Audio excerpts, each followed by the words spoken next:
Good evening, everybody. Can you hear me? Getting getting noise levels on the microphone. So, ooh, got a bit of feedback going on there. Okay, so that's obviously working. Awesome. How the devil are we this evening? Straight in, I'm gonna have to just quickly shout out Rory Herbert. Welcome to the channel, welcome to the channel as a member. Thank you for that, mate. Appreciate that. You are number 11 now, which is slowly starting to grow, which is fantastic. It's 1 minute early. I can't insist on you buying Foundations of Timekeeping. How disappointing. Well, rather early than late. And we also have Mima in the chat throwing the pineapples and the pizza emojis. Fantastic. And we also have Airy Berry, True Crime. Hello. Thank you for shouting me out the other day on your channel. I really appreciate that. And I hope everything's is well in your neck of the woods. And we've also got good old Denziel, and we've got Murgoot in the chat as well. Nah, appreciate that, Airy Berry.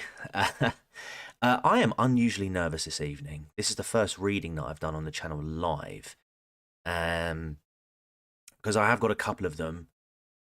So what we're reading tonight, and how legal is it to be? Well, in terms of legality, it's very illegal because, well, in terms of the crimes, of course, you know, it wouldn't be a crime book if it was if it wasn't crime, you know. So of course it's going to be that. So what we're reading tonight is a very good question. So I'm actually going to be doing a chapter of True Crime UK by Adrian Langenscheid. I believe that's how you pronounce that. Apologies if he comes across this and I have butchered that surname. But the other day we put up, I put up a rather sort of mysterious poll with just numbers that left many of you confused and bedazzled. But don't worry, it was nothing nefarious. This was a book that my lovely wife got me for Christmas, and I haven't actually opened it until now. For what I'm doing for you guys tonight. So I figured I'd let you guys choose the chapters. Now, there's 20 chapters in this book, but I only chose the first 16 because I was thinking about doing a members exclusive reading from chapters 17 to 20. So be on the lookout for that. I did do a reading on the channel some time ago from one of my other books, and there is a member exclusive reading as well from that same book. So Rory, you will be able to get into that as well. But yeah, I figured that, you know, last couple of weeks or so have been really like busy personally for me. Work has sort of got in the way of a lot of the stuff that I wanted to do, and so I figured I'd go live. We'd catch up and just sort of see how everyone is, and we'd have a look and see what other people have covered, and we'll sort of shout out their work. This isn't a sponsored stream or anything along those lines. Didn't you read chapter 1 from this one? Good question. Did I read chapter 1? No, I'm pretty sure I haven't. No. The other one that I've read is the 20 World's Worst Crimes, and I don't believe I've actually read chapter 1 of that one either. Are you sure? I don't think I have. Don't, Mima, don't do this to me. I'm pretty sure I haven't read this. So, yeah. So, I don't know what the contents are, but after you guys voted on the first 4 chapters, I then whittled it down to what was it, chapters 12, 13, no, was it not chapters 9 through 12. We voted on, and you guys voted for chapter 12. So no special raid deals. I wanted my 50,000 free silver and epic champion. Disappointing TCG. Don't blame me, blame raid. They haven't approached me yet, so still waiting for them to come knocking, mate. Don't you worry. When I have that sponsorship, you shall have your raid coins. Or you could just speak to Dankula. You could just go and watch one of his videos and sign up. You know, he often promotes Raid, as do many of the YouTubers these days. You know, established titles isn't really a thing anymore that that anyone can promote after the whole debacle there. Um, so yeah, I figured that we'd cover this book. Can I at least get a NordVPN subscription off you? Again, they haven't come knocking, but I was thinking about VPNs the other day actually, and sort of if I was to pick one of the main ones, which one would I go for? And I'd probably go for Nord if I'm honest. I'd probably go for Nord. Between that and ExpressVPN. So yeah, this book, True Crime UK, got it for Christmas. It looks interesting, I tell you. The front cover looks quite nice, and the blurb is also quite cool. It says cold-blooded murders, tragic kidnappings, vicious torture, ruthless abuse, disastrous family dramas, and a millennium robbery. Real-life criminal cases. See, I don't think everything in here is like murder-related. I do think there are some non-murder cases, but I don't know. But the interesting thing about the chapters, the chapter names don't really give anything away as to what the crime is or what the story is. So chapter 12, I'll read out now, right? It's called The Surrogate Family. It doesn't tell me much, but I have an idea as to what it could be, but I don't actually know for sure. So what we'll do is we'll get started. Are they all UK-based crimes? Well, I would imagine so, given the name of the book. I think he did one as well called True Crime Germany. Given the surname, I would imagine that he would know a few of those crimes. Good evening, Bilbo. How are you doing? Hey TCG, I'm looking to collab with other true crime YouTubers this year. Would you be up for a collab? I'm always open up. I'm always open for collabs. If I have the time, then yeah, sure, certainly. I mean, if there's anything that you wanted to sort of send my way in terms of, I mean, even if it was just you needed to lend my voice, then yeah, you needed me to lend my voice, then yeah, throw something my way. I'd be more than happy to do something with you. Rory, out of interest, I've just ordered a book from Amazon called The Horror Beneath by C.P. Webster, published on the 23rd of February this year. Have you heard of that one? No, I haven't. I'm afraid. Let me know if it's any good, though. Do let me know. Love your wife's choice of Christmas gifts. So do I. She's very supportive of what I do. In fact, she's part of the reason why I do what I do on this channel. So yeah. So yeah, I think what we'll do is we'll crack on and we will get on with the story. I will try and do it in my narration voice, if possible, but don't blame me if I get a little bit waylaid. I wanted to do this as well because I've been watching a lot of casual criminalists, and I do like the way that they do it. Anyway. Let's get into it. So this is True Crime UK. This is chapter 12, and this is The Surrogate Family. The 10th of May 2009 seems to be a beautiful spring day, ideal for fishing. Therefore, the two anglers decide to spend a relaxing day at the Blue Lagoon, a pond in Arsley, Bedfordshire. This pond is in the east of England, near the towns of Stevenage and Luton.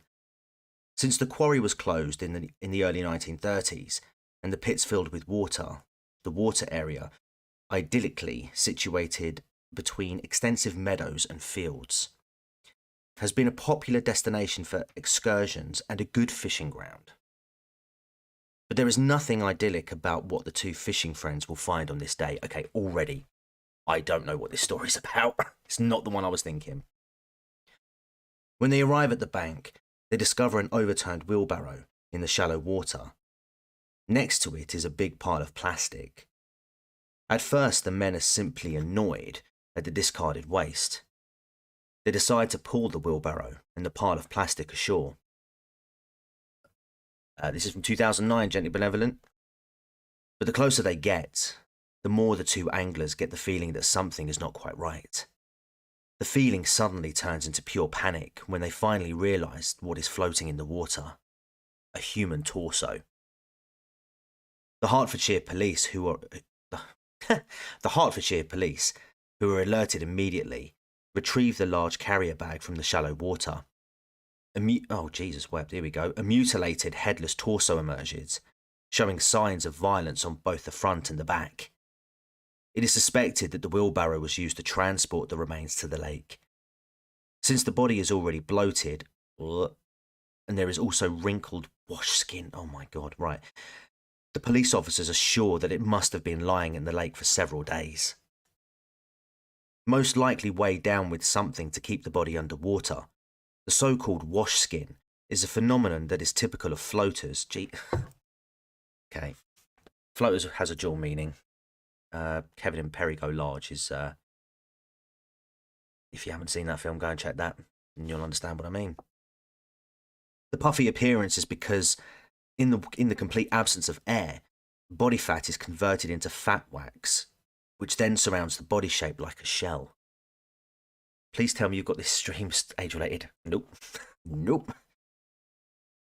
During the search, the police also discover the victim's hands and feet.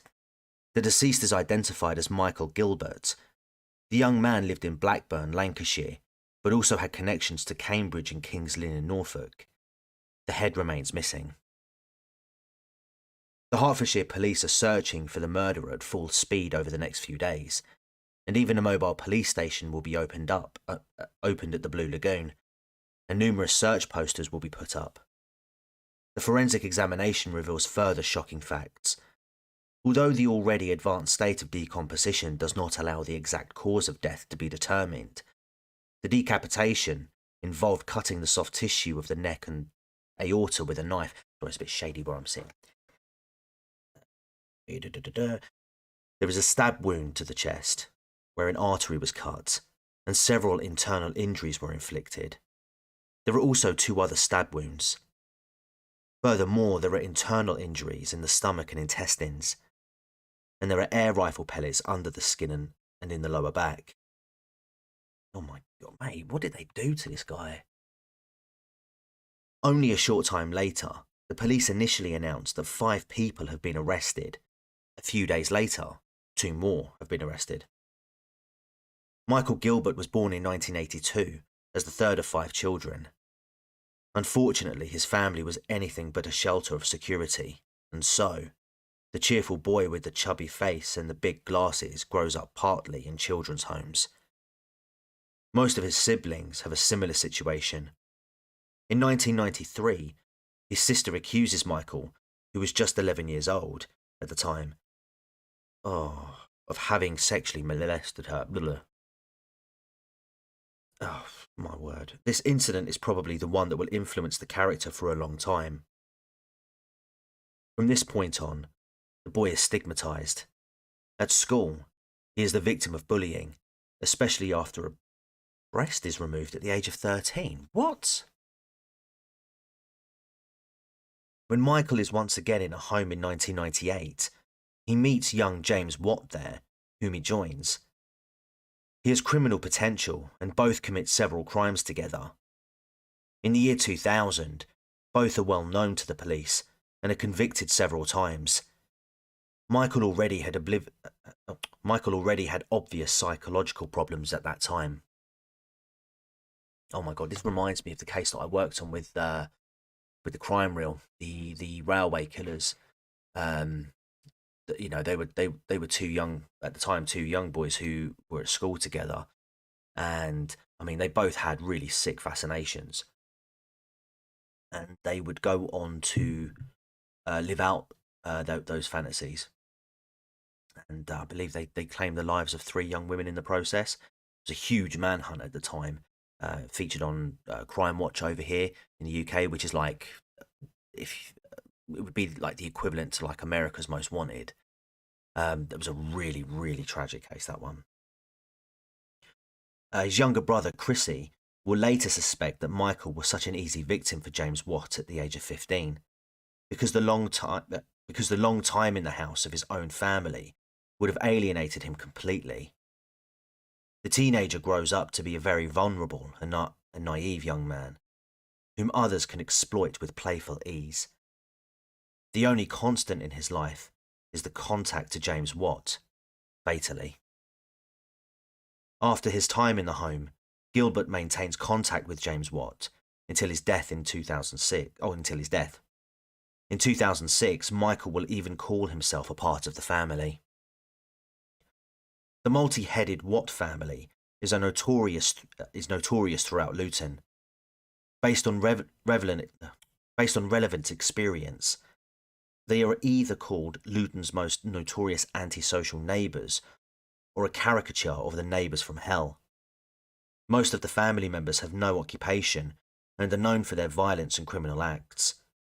Again and again, they change homes, with neighbours complaining by default that the peace and quiet is over as soon as the Watts appear. Neighbours report that the Watts carry baseball bats and knives and claim that this is for their own protection. They cause noise and are considered dirty and unkempt. One neighbour even feels compelled to install a surveillance camera as the Watts repeatedly come to the family's property in his absence to stare at his wife and daughter through the windows. That is creepy, man. In 2001, the police visited the family 112 times. Wow. The list of criminal acts committed by individual family members is impressive. Their words, not mine. In 2009, James Watt, 27, had 14 convictions for 22 different crimes, including assault and shooting at people with an air rifle. His brother Robert, 20, has 2 convictions, including theft. James's girlfriend, Natasha Oldfield, 29, mother of 2, has committed robberies. Nicola Roberts, 21, Richard Watts' partner, can even shine with 4 convictions and 1 bail. Each time she has filled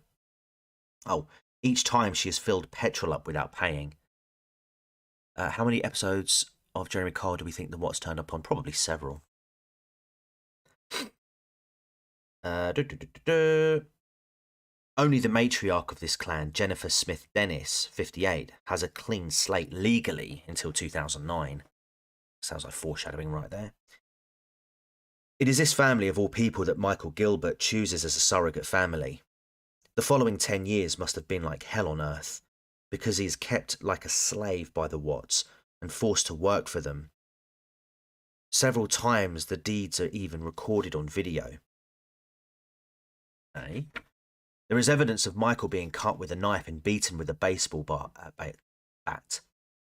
But he's also kicked and struck with billiard balls. There are also documents of someone shooting at the young man with an air rifle, of him drinking his own urine, or being made to stand in boiling water. Pit bulls are set upon the 26-year-old, or he is forced to tease one of the family's big lizards with a stick until it finally attacks him. Oh my God. The girlfriend of his friend, James Watt, who is also the one who torments Michael the most, even invents a game she calls Game Show. Here, people who torture Gilbert receive prize money, graded according to severity. Oldfield lists in her diary not only the winning amounts, £5 per slap, £10 for a boxing punch, £15 for a kick, and £25 awarded for a headbutt. No, stop it. No. You wow. No. I don't have words. This is horrible.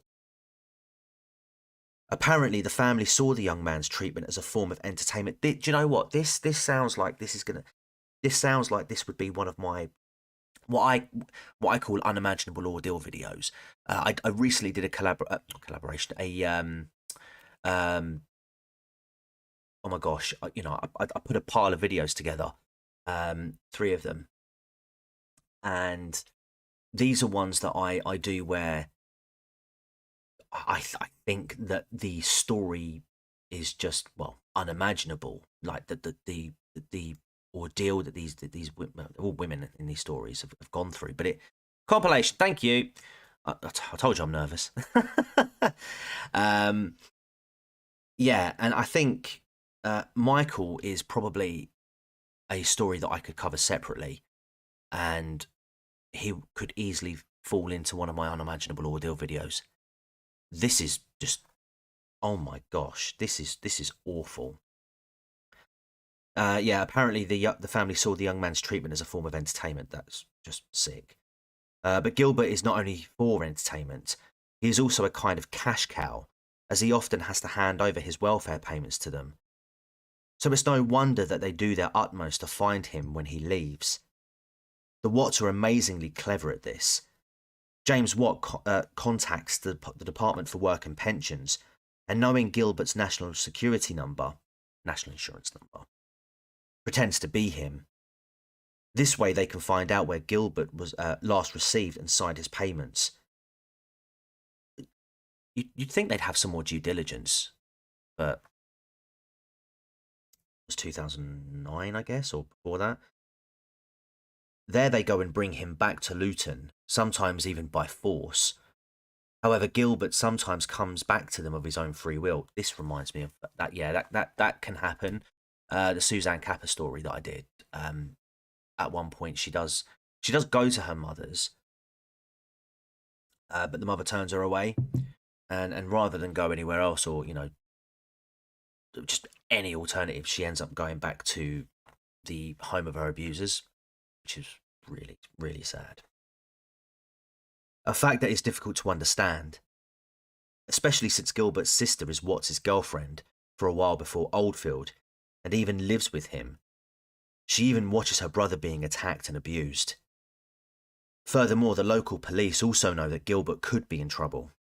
However, they don't follow up on this because he, the victim, says on one occasion that this would only make things worse in the long run. Really? The guy tells you that, and you don't do anything? British police, ladies and gentlemen. There you go. When Gilbert suffers a stab wound and is shot at with an air rifle in January 2002, someone in his family reports this to the police. Because the Watts don't call back on request, and Gilbert doesn't show up for an appointment at the station, bloody hell, the incident fizzles out. Later on, an expert report by the IPCC, the Independent Police Complaints Commission, will therefore state that investigators suspect that Gilbert was faking his injuries. There was an important tweak the police had to prioritise Be Kind TCG. Well, no excuse, because Twitter didn't exist when this was going on, GB. This is something else. In fact, the young man probably did not visit a hospital the entire time, despite how painful the injuries sometimes were. There were no records of this in the clinics. And when Gilbert is kidnapped by James Watt in June 2007 in front of a friend in Cambridge, and in January 2008 in the presence of his brother's girlfriend, the alarmed police do not react consistently and finally let the matter rest.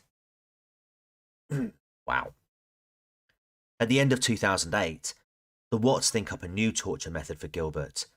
They now do sit-ups, but since they need a little thrill, they lean on a piece of wood lying over Michael's mouth and jump around on his stomach. Wow. One of the participants is Robert Watt, who weighs a good 133 kilos. I don't know what that is in pounds. If someone wants to convert that, 133 kilos, what's that in pounds? And that sounds heavy. Afterwards, Gilbert is in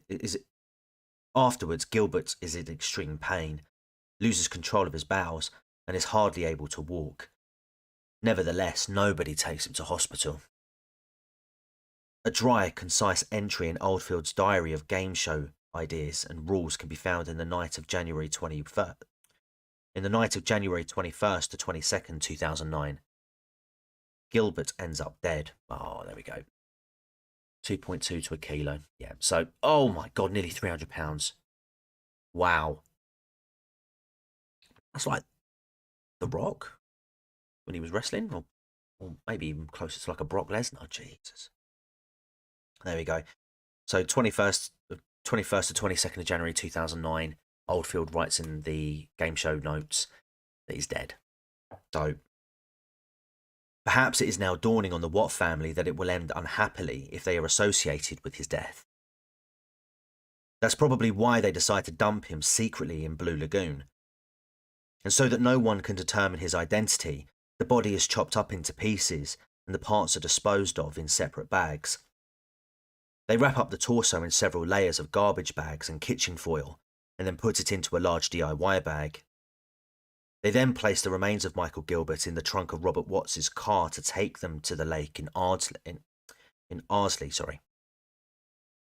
For the approximately 1.6 kilometre journey, they first use a fishing cart and then a wheelbarrow. With a large stone from the garden of the Watts house, the parcel with the torso is weighed down and sunk into the water, with the hopes that the body will remain that way.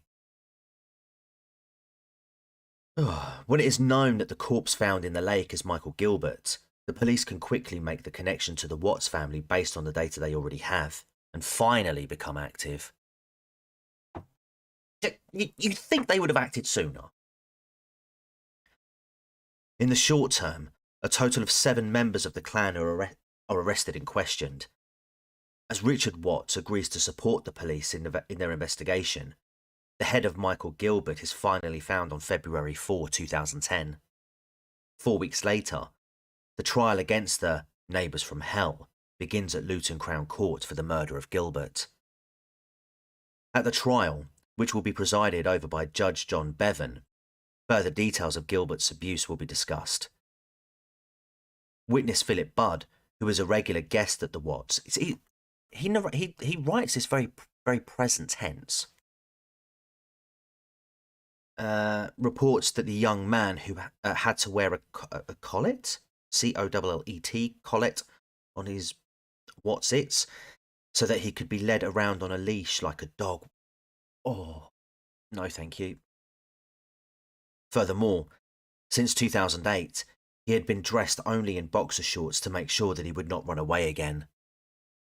23-year-old Zoe Smith, a friend of Colin Watts, says she saw Gilbert being chained to a bunk bed with handcuffs on his feet, where she and Colin slept. Why would they not do... This is what really frustrates me about cases like this, where you have multiple people involved in these sorts of stories. And again, I go back to Suzanne Capper. There are people that aren't even living in the residence who see this stuff, who are witness to it and do nothing. I mean, it really boggles the mind. And then you have police who are just utterly useless in this situation, who don't do anything until it's too late. It actually makes my blood boil, seriously. According to her, she has entered the family home about 150 times over the course of her 3-year relationship with Colin Watt, and almost every time Gilbert has been abused and tortured in some way. So 150 times. Like, do you not have a conscience? How do you sleep at night? Colin Watt testifies that he moved out of his parents' home some time before Gilbert was killed. The increasing violence against Gilbert was the reason. This is quotes now. It made me nauseous. I thought I couldn't take it anymore. I had to go. End quote. After the disastrous events of the night of 21 to 22 January, Colin Watt received a phone call from his brother Robert, telling him to come home and that he needed to tell him something. The news was shocking. This is a quote. Robert said, "We killed Michael. I walked out and I could only cry." Bollocks. Sorry, no, that's rubbish. No. I don't buy that. Probably less like, oh, I'm crying because this poor man has been, brutally killed, but more like, oh no, we're going to get caught. That's probably what it was. Tears of guilt. In April, the verdict is finally passed. James Watt, his girlfriend Natasha Oldfield, and Nicola Roberts, the girlfriend of his brother Richard, are found guilty of the murder of Michael Gilbert. They received 36, 18, and 15 years imprisonment. Yeah, exactly, Mima. Now he's sad. Richard Watt, Robert Watt, and his mother Jennifer Smith Dennis are found guilty of murder in the family and are sentenced to 6, 8, and 10 years in prison. They are also found guilty of attempting to obstruct justice. Only the 70-year-old father, Antonia Watt, is acquitted on all counts. That's intriguing. Judge Bevan describes the whole thing as a, quote, grotesque story, end quote. Gilbert died a, quote, cruel, lonely and brutal death. And to call him a slave is a mild understatement, end quote. James Watt, who was the leader of the deeds, is described by him as a dangerous, cruel, vindictive, malicious and heartless. Obviously an apt characterization, because when James Watt's sentence is pronounced, one hears him say, "Cheers." Like, what? Cheers, mate. Like, mate, honestly, like, how? These people, man. And the sentences are ridiculous as well. They should all be facing life. They're guilty of murder and you're getting as little as 6 years. That's, yeah, exactly. How can any of them be acquitted when they live in the house? That is stupid. Like,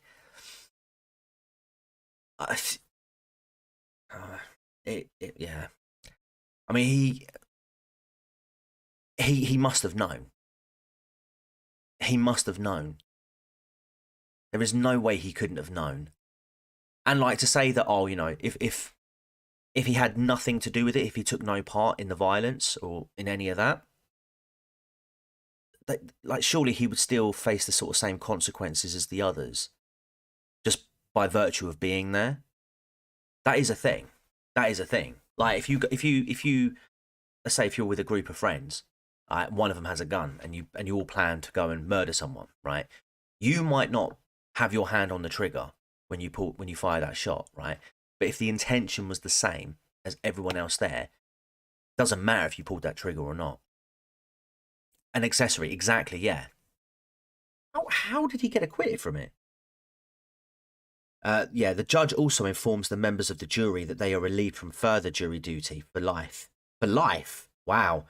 Because they had to endure listening to all these horrible things. Do you know what? I'm not surprised. I remember after when I covered the Kellyanne Bates trial, I think it was the first time ever in UK history that the jury members were offered free counselling sessions, because the details of that were so traumatic that they wanted to make sure that people's mental health was sound afterwards. I mean, so yeah, I can believe that. At first, Michael Gilbert's mother, Rosalie White, 49, doesn't want to comment on all this, but after the trial, she gives vent to her anger and desperation. Her rage is mainly directed against the mother of the Watt brothers. What kind of woman, this is what she says, what kind of woman allows such things to happen in her house? And for all this time, you raise your children so that they develop into the best of their ability, but not so that they could become cold-blooded murderers. This mother could have helped Michael, but she did nothing. That is, yeah. Woman, man. Subsequently, due to the years of inactivity by the authorities in the Michael Gilbert case, investigations by the Luton Safeguarding of Vulnerable Adults Board, as well as the Independent Police Complaints Commission, or IPCC, are carried out. In their reports, published in 2011, both uncover various errors and dramatic misjudgments committed by different authorities. Michael Gilbert's life could have been saved. No S. Sherlock. I would have been surprised if they investigated. I wouldn't have been surprised if they had investigated themselves and found that there was no wrongdoing. I wouldn't have been surprised. Oh, really, Mima? That's interesting. Do you know what? I didn't know that was a thing until I read this. So, how are you relieved of jury duty for life? What the hell did you hear and witness? And hello, Krista, how you doing? Getting here way late, but hello, we'll watch later. Yes, no worries. It will be up afterwards. Last page now. In May 2011, Richard Watts' sentence will be reduced to 4 years for his assistance in the police investigation. Really? The appeals of Watt, Oldfield and Roberts are rejected. A statement made by Richard Watt during the trial casts a tragic light on why the mentally unstable naive young man endured all those years of abuse and torture. When Richard asked, "Why do you put up with all this?" Oh, wow. Gilbert simply replied, "Because I love you so much. You are my family." And that's chapter 12. It's not right. Wow. That is... I should have vetted this beforehand, man. I should have vetted it. So that was True Crime UK, chapter 12, Surrogate Family. Let's have a look at something. Actually, I'll tell you what I'll do beforehand. I will bring this up because if you're interested, and if you're interested in this book and you want to find out more, there's a link in the description. I'm not reading chapter 30. Man, there's only so much I can take. that was horrible. That was absolutely horrible. And there's 19 more chapters in there. Hopefully not all as brutal. But if you're interested, there is a link in the description if you wanted to go and check it out. As I say, it's not sponsored at all. I just wanted to give a go and share it with you. But yeah, True Crime UK, link in the description if you wanted to get the book and check it out. There's 20 chapters in total. I'll do a special chapter for the members. Yeah, what is chapter 13? I will find out chapter 13. I feel like Meme has got the book or she's looked it up. Okie dokie. Chapter 13 is... It's called Brazilian Preferences. I laugh, but it's probably the darkest stuff going out there, man. Yeah, oh, you're such a savage, Meme, man. But yeah, I'm gonna try and end this on a lighter note. Again, this is an article I haven't read, but this is one that Murgoot shared. Yeah, suspected cannibal caught at airport with suspicious meat. This will probably be like, oh, so there you go. You wanted a Brazilian preference, there you go. A Brazilian murder suspect who police believe may have engaged in cannibal practices. Yeah, I thought this might be Florida man. Has been arrested at an airport in Portugal with a suitcase containing suspicious meat and bloodstained clothing, officials said. Grim. Bergolia Mendes Fernandez, 26, was taken into custody at Lisbon Airport on Monday after getting off a flight from Amsterdam, where he was suspected of ending the life of 21-year-old Alan Lopez a day earlier. Okay, so this isn't lighter. Portuguese media reported that the pieces of meat that were found inside a plastic bag stuffed into Fernandez's luggage could be human flesh. The meat will be analysed in a laboratory to determine its origin, reported Fox News Digital. So there's the guy. I'll try to see if I can bring that down a little bit. There you go. So that's his ugly mug right there. Yeah, so not quite Florida man, more Portuguese man. After contact with the authorities of the Netherlands, the country where he resided, Dutch man then, okay, it was confirmed that he was wanted on suspicion of committing a crime of murder that occurred on February 26 in Amsterdam. Chin screams guilty, it certainly does. Yeah. There we go. Oh, here we go. This would, oh my God, the 26-year-old who described himself on Facebook as 2% genius, 98% crazy. Error of margin 2%. Made his initial court appearance in Lisbon earlier this week and remain in custody pending his extradition to the Netherlands. Hey, Stranger Stories, how you doing? You all right? Good to see you. Yeah. Oh, man, another tragic one. So, yeah. I don't know what's going on with the world, man. It's mental. I mean, you might think being a true crime content creator that you'd get some sort of kick from stories like this, but we're really just like normal people. People seem to think that we really enjoy this stuff. Like, but I'll tell you what, it's more of a psychology thing, really. understanding what the people who are like this do what they do. I'll tell you what, we will cheer up the stream a little bit. My cat is scratching at the window, if you can hear her. You want to say hello? Hello, Peppa. Hey, you gonna come and say hello? Oh, that's good to see. That's good to hear. Stranger stories. This is Peppa. She's. I don't know if you can hear her. Shut that window. Can you? Oh, wasn't me.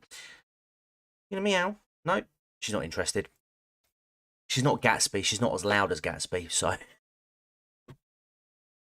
yeah. All right. What next? So, my uncle and aunt used to live in Papua New Guinea. You wouldn't want to upset the locals as they would kidnap you, take you to the... Yeah, she is a cat, a few words. Rory, come on. That's not true, is it? You are not a normal person, TCG. Don't lie. I wouldn't support you if that were the case. Thank you. I appreciate that. Very kind. Yeah, so what's happening next with the channel? Well, thankfully, there isn't as much work this week as there has been in the last 2 weeks. So I am hoping to get my script done finally in the next day or two. And then we'll have a new video out this week. It is a case that is from America. And it hasn't actually... I haven't seen that many true crime YouTubers make a video on it. So it's hopefully will be one that you haven't heard of. I also just want to sort of thank everyone who has sort of subscribed from the Brian Wells video I did a couple of years back. That video pretty much didn't really do well, but I didn't expect it to. It was a bit of a short one. But then the BBC made a show recently. I say show, it was more like a based on real event story about the Brinksmat robbery, and that video has been doing very well off the back of it. So awesome. But yeah, in terms of other projects and stuff, we've got the Friday night community quiz, which will be happening at the end of March. We're going to have 2 very special guests, both returning guests to the channel. One of them will be a first-time guest on the Friday quiz, though. Returning will be Shrouded Hand. He'll be back, as well as Aidan Paladin and the usual lot. So Murgoot, Denziel, and also Proper Horror Show. And we're going to be over on Horror Show's channel on Thursday, as I am most Thursdays, and we are reviewing the I think it's 2017 it came out mini-series called Midnight Mass, which was a Mike Flanagan job. So if you haven't already, subscribe to Proper Horror Show. Her link is also in the description. Hopefully she shows up this time. Well, Bilbo, I will, to her credit, okay, she does have a 100% record of appearing on this channel, okay? Once, so 1 of 100% ratio. So I'm positive. Don't worry, I'm positive. But yeah, thank you very much for sticking around. Sorry, it's a bit of a shorter one. But yeah, I just thought I'd catch up with you all and make sure you're all doing all right. And if you want to see more live readings like this, then yeah, leave a comment after the stream. Drop us a like if you haven't already. If you're new here, subscribe to the channel. And until next time, take care and goodbye.